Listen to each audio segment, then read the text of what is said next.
নামাজ পড়ে গেছিলি মনে হয় রে কদু, তোর তো কথার দেখতেছি লাইন গার্ড ভালো লরে। তুই কি আমার গেটআপ দেখতে পাচ্ছিস আমি কোন দিন আসতেছি টুপি মাথায় দিয়ে পাঞ্জাবি পরি? হ্যাঁ বুঝবি তো পারছিস যে তুই নামাজ পড়ে আলি, কিন্তু তোর নামাজ পড়ি তো কোনো লাভ নাই।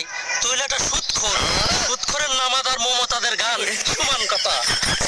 কি রে শালা কদু খা, তুই মমতাদের সাথে আমার তুলি না হরিস। কথাবার্তা কই লাইন জেনে শুনে কথাবার্তা কইস। কে উচিত কথা কলি তোর জলে তাই নি? আমি তো কথা লাইন মতো করছি।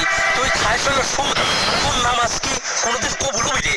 ফালতু চ্যাংরা গনেগার। তুই জানিস আমার নামাজ কবুল হবে না রে? আমি মসজিদের কেশিয়ার, যদি আমার নামাজ কবুল না হয় এমন কোন শালার নামাজ আছে কবুল হবে? তুই যে মসজিদের কেশিয়ারের দায়িত্ব নেওয়ার পরে ওই মসজিদের টাকাগুলি নিয়ে এসে সুদে লাগাতেছিস, আর সেই তোর নামাজ কবুল হবি তাই নি? রে কদু, কথাবার্তা তো মেলাক্ষণ ধরে আবার সেই জ্ঞান দিদি করতেছি তুই।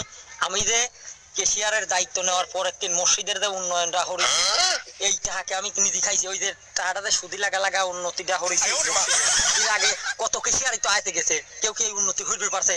আর তুই আমার এই কথা কয়া ফেলাই ফট করে রাস্তাঘাটে এটা আমি খাইছি একটা কোনো শালা কবির পারে আমি খাইছি। এ শালা এ, তোর কোন আইনে আছে যে মসজিদের টানি সুদে লাগা মসজিদের উন্নতি করা? সুদ খাওয়া টাকা দিয়ে কোনোদিন মসজিদের উন্নয়ন করি, ওইটাতে তো লাভ আছে রে। আর তুই কি করতেছিস জানিস? ওই হাত দিয়ে খাওয়া বাদ দিয়ে চামচ দিয়ে খাচ্ছিস। শালা তুই মসজিদের হালাল টাকা নিয়ে যায় তুই সুদে লাগাছিস, যা শালা। শালা চিন্তি হরা যায়। এ কদু, তুই কি জানিস উড়া কি সুদ রে? বলে মুনাফা মুনাফা মুনাফা বাড়ায়, বুঝেছিস?